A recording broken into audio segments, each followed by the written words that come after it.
You are listening to Ideas and Leaders podcast. I'm Elena Paweta, Executive Communication Coach and TEDx organizer. With each episode, I'll share with you communication tips and ideas from top business leaders to help you excel in your career.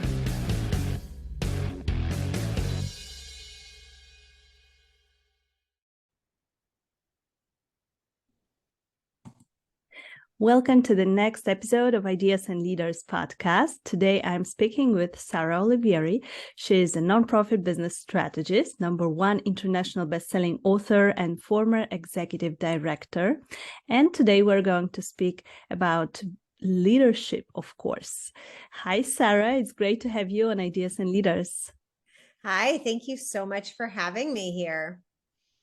So, Sarah, can you tell us a little bit about your story in the beginning? How did you get to do what you're doing right now? Sure. Well, I think I am what you might call a reluctant entrepreneur, which might be the story of many women entrepreneurs. I had already owned, I think, 3, maybe even 5 businesses by the time I called myself an entrepreneur. And many of them, when I was younger, I just fell into leading and starting because someone else had this idea. And I was like, okay, well, I can make that a reality. That happened in nonprofits. And then I ended up owning a media company, which turned into a marketing agency, which drew me back to nonprofits. You know, anybody who's ever started a business has had to choose a niche, or at least you. And I was like, oh my God, of course, nonprofits are where I really, having run them and started them, where I really understood what they needed. And so I was doing marketing for nonprofits, and that led me to realize that most nonprofits couldn't benefit from great marketing, even when they were large, multi-million-dollar operations, because they couldn't run at like a consistent speed, efficiently, effectively. And that led me right back into kind of my passion for how nonprofits are run. And I'll just say quickly, what I love all businesses. I just love how business and people and organizations work. And nonprofits are businesses. And in fact, as businesses, they're more complex. And I just find that very fascinating to work with this very complex, multi-part business model that has lots and lots of people involved. Yes, I agree with you that nonprofit model is very interesting. I have worked and organized nonprofit events myself, as we chatted a little bit before the recording. I've been organizing TEDx events for about 8 years, and comparing to the business, real business, let's say, what not for-profit business, what I do, sometimes it is much more complicated, and especially leadership issues are sometimes much more complicated. So I'm very interested in what you will have to say about this. So Sarah, you created the impact method, and I'm wondering what led you to creating your methodology. What problems did you observe as you worked with those organizations, and how did you come up with your method? Yeah, well, running some for-profit businesses, I had really learned about some great frameworks, the entrepreneurial operating system, various agile-oriented frameworks for building strategies or executing better, frameworks for building leadership teams. But there was nothing that was really designed for nonprofits out of the box, meaning at some level, all of those frameworks had the core goal of making a profit, generating revenue and turning that into profitability at its core, like it was just baked in. And I felt that nonprofits really needed such a framework, but they needed things adapted for, you know, what some people call like, you know, a double bottom line or triple bottom line. They're always balancing revenue generation, profit making off that revenue, and delivering on a mission. And sometimes they will take a loss in profit to promote a mission, or, you know, sometimes they have to strike a very careful balance there because, of course, they need money, just like everybody else, to run. So I wanted to create something that worked for them. I wanted to create something where they didn't have to stitch together multiple tools, because most nonprofit leaders are already pretty overwhelmed, overworked, and they don't have time to be figuring out how to stitch a bunch of things together. So I wanted to create a system that really was easy to learn, simple to implement, and had most of the pieces figured out so that it would kind of work in harmony very quickly from day one. Yeah, so definitely there are a lot of issues in running a nonprofit business. So what it's all about, the impact method? What are the main, let's say, parts of your methodology? Yeah, so there are three main parts, and they're parts that every business needs, especially any business that needs to innovate, right? If you're just a business that makes the same widget over and over again, you don't necessarily need to be innovating, but many businesses need to be innovating, and nonprofits absolutely need to be innovating because they're solving the world's most complex, unsolved problems.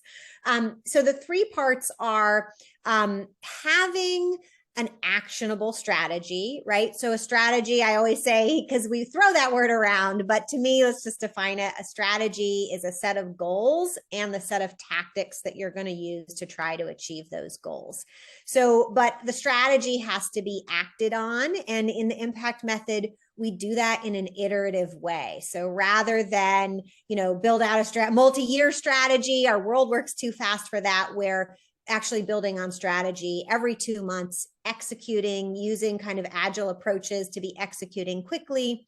So there's this big, I call it the actionable strategy piece, as opposed to strategy, which doesn't always get executed on in some other areas. Then we have what I call it your modus operandi as a business, who you are as an organization, what's your personality, what kind of team have you built, and your MO is all about alignment, right? It's what attracts the right leaders and the right team members to your organization, and it's also what attracts, if you're for profit, the right kinds of customers. If you're seeking investment income, the right kind of investors. And in the nonprofit space, it's important to also be attracting the right kind of donors and the right kind of volunteers. We have a lot of people, the right kind of board members. Nonprofits, remember, have boards of directors just that have rules like public corporations from day one, even if they're very teeny. And then the third part is having a process of improvement. And this is the part that is really unique to businesses who want to be innovating, right? So you have to have an approach to continual improvement that's just kind of baked into everyday life. Otherwise, it's too easy, I think, to just be like, we don't want to always be improving. We'd like to just be in that we've always done it that way mode. And so I think it's really important that as part of your just way of operating in the impact method, that process of improvement is baked in. So we have all of those three pieces working. And while working on any one of them will make an improvement, it's really being able to do all three at the same time that is more challenging, right? Doing three things instead of one is always more complicated, but it's also where we get this incredible synergistic power. The better your strategy is, each time you innovate, right, you've got more to build off of. The more you innovate, the more things you've learned, the better your strategy is, right? The better your MO is, the more you can execute. That's like really related to capacity. So the more you can execute on your strategy, the more you can try things and experiment. So really getting them all going at the same time.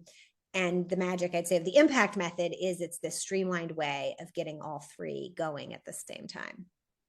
Yeah, great. So you have those three big parts of the impact method. It is very interesting and it is challenging to get those parts running at the same time. I think that this actionable strategy that you mentioned in the beginning, it is something where people sometimes make mistakes, and you already showed us that we don't have to develop those long-term strategies, especially now, so we can do them short-term, just a couple of months. What else would you recommend to the leaders who are listening to us right now? How can we improve this process of strategic planning so that we can actually get to where we want to go? Yeah, well, I think just one is make the timeline of the strategy related to the nature of the goal. So I think throw out the idea of having a 1-year plan or a 5-year plan or a 3-year plan.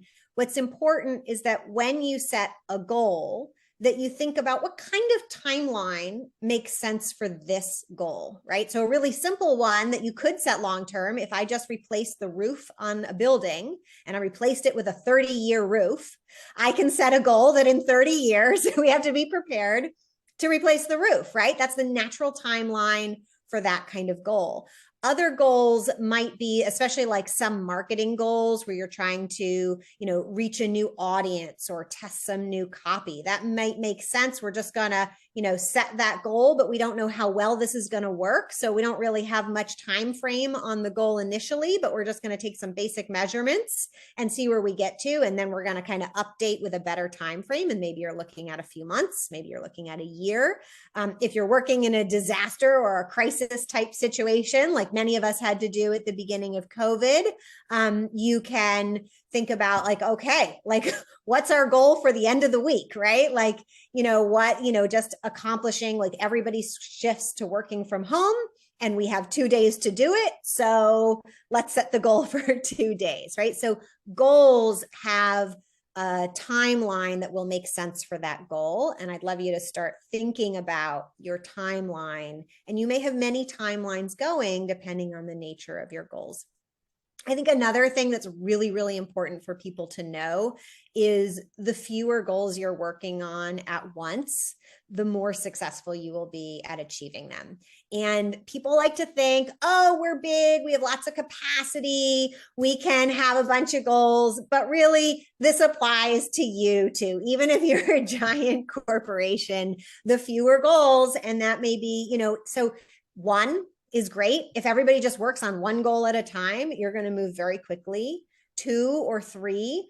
But I would say in almost no case ever should you have really more than 5, and you'd have to be a very large, high capacity organization to be working on 5 strategic goals at once. And still, you would get a lot of value by reducing that 5 and say, we're only going to work on 2 or 3 of these to completion before we think about the other 2.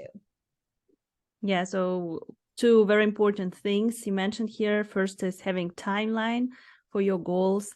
I think that we all have this this relationship with the deadlines. When we have the timeline, when we have the deadline, we see it in our calendar, we just have to do it.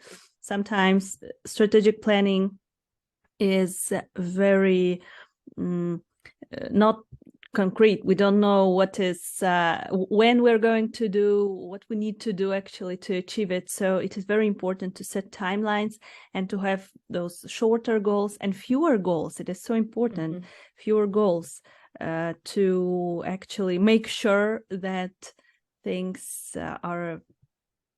are done, right? So the timeline and fewer goals. Yeah. Anything else? There's one more thing. Yeah, I would add probably the most important thing I learned about goals. And, I had reached a point in my life where I just feel terrible at setting goals, right? And I learned about SMART goals and they didn't really help me. And in nonprofits, we're often dealing with very intangible goals like, make somebody a happier, healthier human being, right? That's a big goal, especially if they've come from a place of poverty or, some great challenges.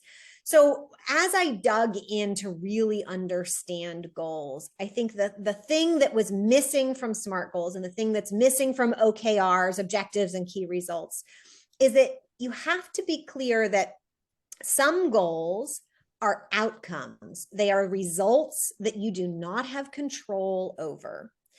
And connected to each outcome is, I like to call it an execution goal because it means you can execute on it, you can do it. The academics call them process goals. So it's a process you can do, right? And so really, when you set goals, you should always set them in pairs at a minimum. So you want to label the outcome you're trying to achieve, and then identify the goal that you have control over. That is really, that's the goal you're going to hone in on doing, right? Doing tasks and projects and activities around the thing you have control over. So, I may want to, get a new funder for my organization, whether I'm a for-profit getting investors or a nonprofit getting donors. But getting a new funder is code for, right, getting a funder to give me their money. I can't force them to give me their money, but I can work with a coach to help me prepare my presentation. So I can set a goal of create, a very well researched, well developed presentation to give to a funder, or I can work on messaging or branding, right? So those are the things that I have control over. Those are my goals of the things that I'm actually going to do. And then I can measure, right? Did I do what I said I was going to do? That's one type of measurement. And then the other type of measurement is, did what I thought would work, did that actually achieve the result that I wanted? So now we have kind of these two layers of goals that we can kind of chip away at getting to that result that we don't have control over. And I think, at the heart of business, what is the joy of any business is getting those outcomes, right? Bringing resources and people together to get some result that we didn't really have direct control over as individuals. Yeah. And I think that it is so important, what we just described right now, because very often we are focusing on the outcomes, right? And we are thinking, okay, I want to, I don't know, earn $1 million next year, or I don't know, run a marathon, or we're setting those big goals and we have the vision, but we don't have those steps planned out, and we need to focus on those small goals, on the steps that can actually lead us to the big goal that we want to achieve, to the outcome, right?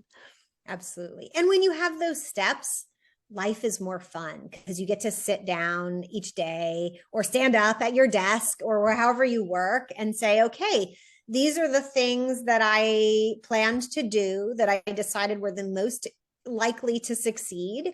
And when I do them, I'm done, right? Like I'm done for the day, right? I'm already focused on the most important things that I could be focused on because I know the outcome. I know the steps I'm taking. I've broken it down into smaller tasks. And now when the distractions start to come and, fires in the office come up or people want my attention, I can say, no, I can focus on those next time I do strategic planning, which in the impact method is always at maximum 2 months away. And I'm just going to stay focused on this manageable list of things and then enjoy some of my free time as well and know that I'm making progress in a pretty efficient way towards what I'm trying to accomplish, even if what I'm trying to accomplish is like as hard as eliminating hunger, right? Which is overwhelming to think about that every day. Yes, definitely. And I think that for nonprofit leaders, especially now, I wanted to move to this topic of leadership a little bit because many things are overwhelming, not only goals, but they can have a lot of things to do. And I wonder if you have any tips for leaders, for people who are listening to us. How can they maybe get less overwhelmed and get more free time and maybe be a happier person? Yeah. Well, especially for nonprofits and those of you who love a nonprofit, unfortunately, in the culture of running nonprofits, there is this message that people receive and have been told that running a nonprofit is supposed to feel hard. that you aren't supposed to have enough money. You aren't supposed to have enough resources. You're always supposed to be kind of making do with too much to do and too few resources. And that's really unfortunate, because when an organization doesn't have enough resources, it begins to decline.